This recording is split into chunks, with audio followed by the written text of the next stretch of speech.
Hello, everyone. Good to see you again. And today I'm going to share something very important, and we really need to think about it. The topic is top 10 ministries churches should prioritize. Usually, in a church, we have list of events. If you take a survey, if you meet 10 churches, you will literally have the similar kind of events in a different way of doing things. Maybe great Sunday service experiences, midweek Bible study, yearly camp, some youth program, men's prayer, women's catch up, Sunday schools, two big productions, maybe Easter or Christmas. So these are the typical events which all the churches do it. There's nothing wrong about it, but we also need to ask this question: is my church is ready for the future? Doing the same events or doing the similar events like the other churches are doing, but is it helping us to fulfill the call of God? Each church has a purpose, each church has a different call, but are we able to fulfill the purpose and fulfill the call of God? All the churches, we have great Sunday experiences, Bible study, youth camps, parenting workshops. All the things are important, but is the church ready for the needs of the future? So I'm going to share top 10 ministries which all the churches to prioritize and think about it. We are busy doing events in the church or try to do events just to sustain the people inside the church. It must be seen that the church has to be the equipping center, not the place to be entertained. Jesus' purpose was not to perform miracles and make people rich, but his ultimate purpose was to equip the saints so that they will go and reach out the people and share the love of Christ. So we really need to think, is all the events or helping me to sustain the people inside, or the events in the church that is equipping disciples to go to the world and to preach the gospel and to make an impact? So 10 ministries every church should consider and prioritize. The first ministry is missions. The church is losing the passion for reaching the lost. The church is focusing on the seating capacity than the sending capacity. We cannot fulfill God's desire without we involving in missions. The heartbeat of God is everyone to be saved, none should perish. Acts Church, they kept on sending people to the mission fields. Every church has the capacity or the potential or the culture of releasing people into the places where there's no gospel. In India, only 3% of people who believe in Jesus. So we have a huge task. We have a massive need of reaching the people in the unreached parts of India. We really need to think and challenge our church people to get involved in missions, because the church is losing its power. It is just sustaining people inside the church rather sending people out of the church to make an impact. Do we have people to send out to reach the unreached? The second ministry that we all need to prioritize as a church leaders and pastors is media missionaries. This might be a new term. We usually see media just to display the worship song lyrics, announcements. Maximum maybe we do the recording and upload our videos in the YouTube of the church. But I really want the churches to think that the importance of media missionaries, not just putting some announcements, just displaying some lyrics, but we need media missionaries with a heart of reaching the digital world. There were days that we went door to door, village to village, towns to towns. But now God has opened this amazing ways to go phone to phones. From our phones, we can reach people through phones. We use media to promote a church. We always think that media is just to promote the church or just showing the announcements what is happening in the church. I'm going to share some important stats and this might help you. 750 million people in India have smartphones. In 3 years, India will reach 1 billion people will have smartphones. It was so difficult to take a train to go to some of the states. It was so hard to find the people who are not in our own culture.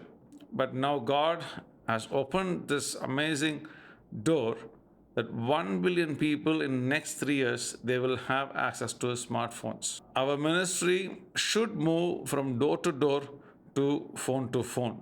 Do we have enough media missionaries in our church with a clear purpose, with a clear calling, and they just need to be challenged, commissioned just to reach the digital world?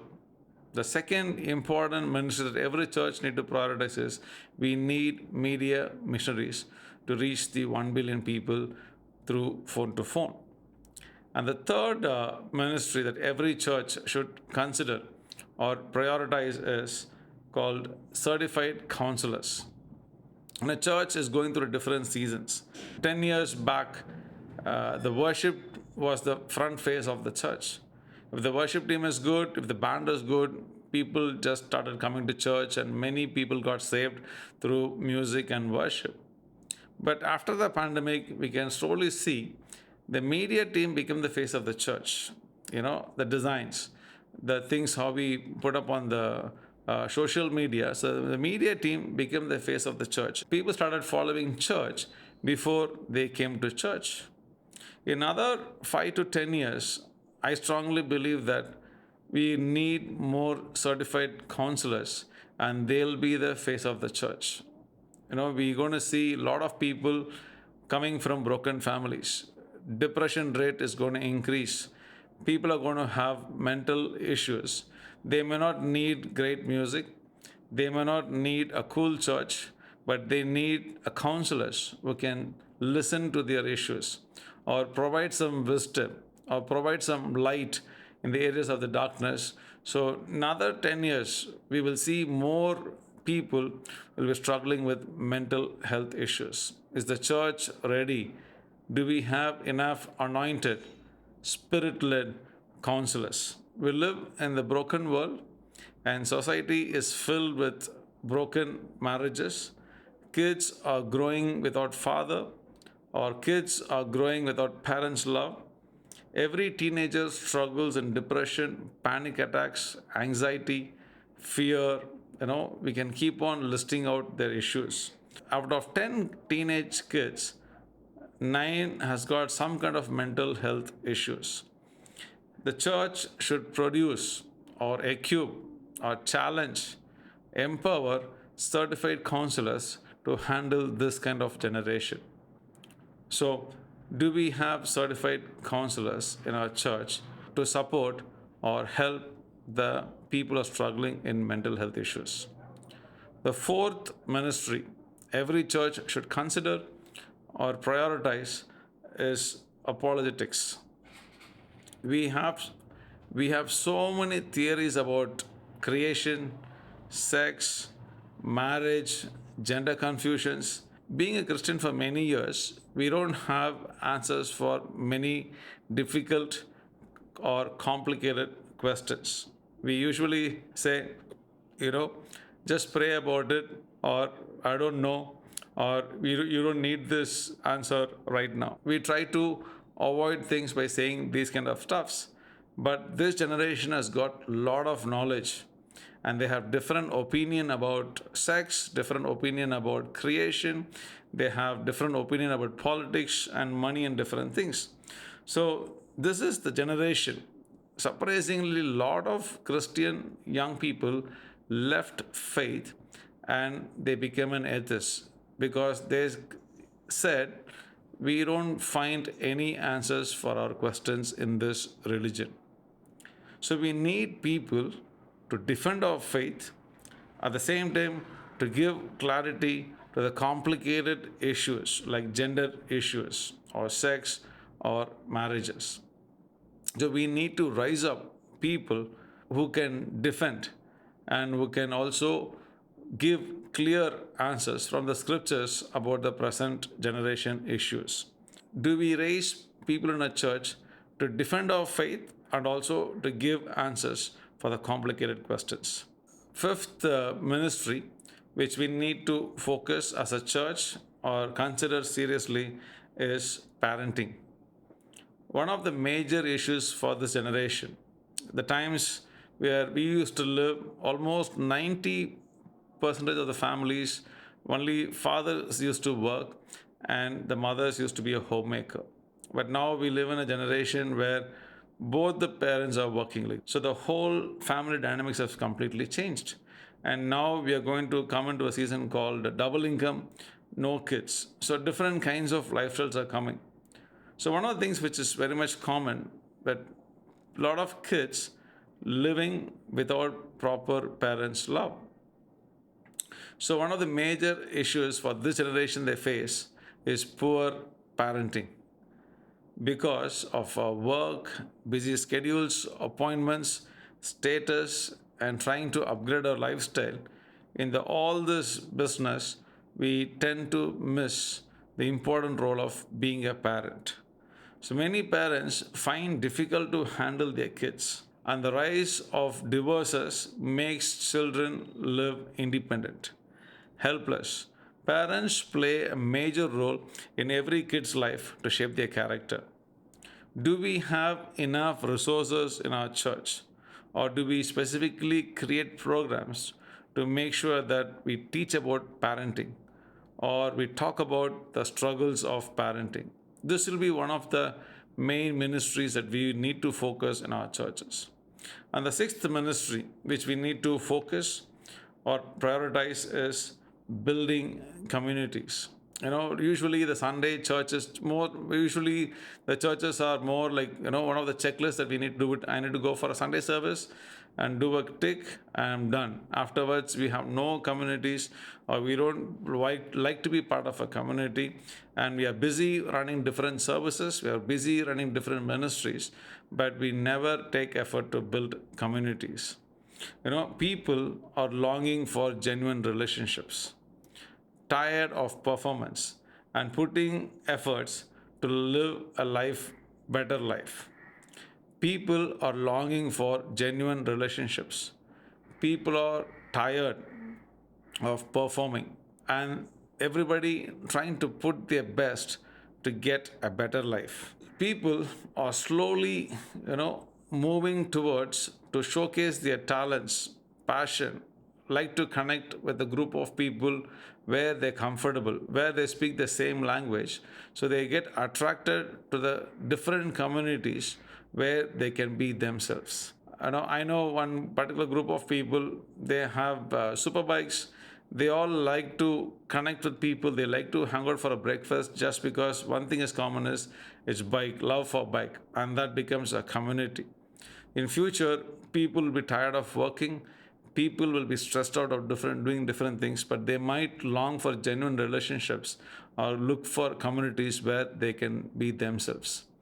So do we have people in our church can build communities for these kind of people who don't fit into the church? Seventh ministry that every church needs to seriously consider and prioritize is church planting. A healthy church will plant a healthy church. God designed the church. It is to multiply. It is not about the seating capacity. It is all about the sending capacity. For the amount of people that we have in our country, we need more churches to be planted. Imagine a city with few doctors and few hospitals. We will see the death rate will increase. Imagine a city without churches. We will see more spiritual death happening. There are no place for people to hear the gospel and the good news. For Chennai alone, recently I took a small stats. Chennai alone, we need 9,000 English-speaking churches. We have 3 million English speaking people. Out of 100 schools, 95 schools are English medium schools, and people are getting more comfortable in thinking and speaking in English. So in Chennai alone, we have 3 million English speaking people, but we have only 40 to 50 churches who specifically work for the English speaking community. I'm just sharing the English community. There are Telugu communities are there are Malayalam communities are there are young people are there, teens are there. So we need more churches to be planted. If the church is not able to plant one more church, the church needs to be called as the impotent church, because it doesn't have the capacity or the ability to produce or reproduce one more church. Do we produce church planters in our church, or are we producing Sunday believers? And the eighth ministry that every church needs to emphasize, prioritize, or you know talk about is evangelism. Gospel is the only way for salvation. Gospel is the only way for salvation. As Jesus clearly said, the harvest is plenty, the laborers are few. We need more radical preachers of the gospel to share the love of Christ and lead them towards Jesus. 1% of the church directly involves in evangelism. Just imagine, out of 100 people in church, only one person actively involves in evangelism, and 20% of the church involved in the ministry inside the church. They're comfortable being part of the worship team, they're comfortable being part of the media team, they're comfortable part of the maintenance team, but nobody wants to go out of the church for preaching the gospel and evangelism. In other words, we can say we have more managers in church and few missionaries in church who are willing to go out or step out of the church and go into the world to preach the gospel. Do we challenge our people in our church for personal evangelism? Ninth ministry, the churches should prioritize. The churches should rethink about this teens ministry. In every church, we have great Sunday school ministry from 3 to 13-year-old. We have great syllabus, Sunday school materials, and we have a great family ministries happening. A lot of the churches we can see intentionally spending time with the families. But one of the biggest gap that we can find in all the churches is 13 to 25. We don't have specific ministry to engage with the young people in the church. You know what? Teens are the most important phase of their life, because that is where they decide what they want to do and who they want to be. But unfortunately, the church, either they don't have the resource person to reach the young people, or they just overlook, why should I reach the young people in our church? So do we have vision for reaching the teens? Do we have leaders who can engage with young people? 10th ministry, we really need to consider as a church, we need to prioritize, is called pre-marital counseling. We usually do the pre-marital counseling for the sake of the certificate, or just to do a small session and brush off. But the sad part is, a lot of marriages are falling apart after they got married. Within first 5 years, marriages are breaking up. So as a church, we really need to understand, instead of fighting with the fire after marriage, rather we need to spend time and talk about the importance of marriage, which is called the premarital counseling. Divorce has become a new normal. 50% of the court divorce cases are people who made a covenant in the presence of God, or in the church, or before the people of God. One of the biggest threat for the churches is broken families or unhealthy families. In this age, there are so many confusions, there are so many opinions about marriage. The world is teaching a lot of unhealthy things about marriage. So being a church, being a Bible student, we really need to focus on this area to do a proper counseling and teach the young couples before they get married. They need to know what the Bible says about marriage. As a church, we seriously need to consider about the premarital counseling. Do we have equipped people to do the premarital counseling? So these are the top 10 ministries. Instead of doing the regular events, weekly Bible studies, camps, barbecue nights, night outs, but can we also rethink and prepare the church for the future? These are the 10 ministries that we need to prioritize.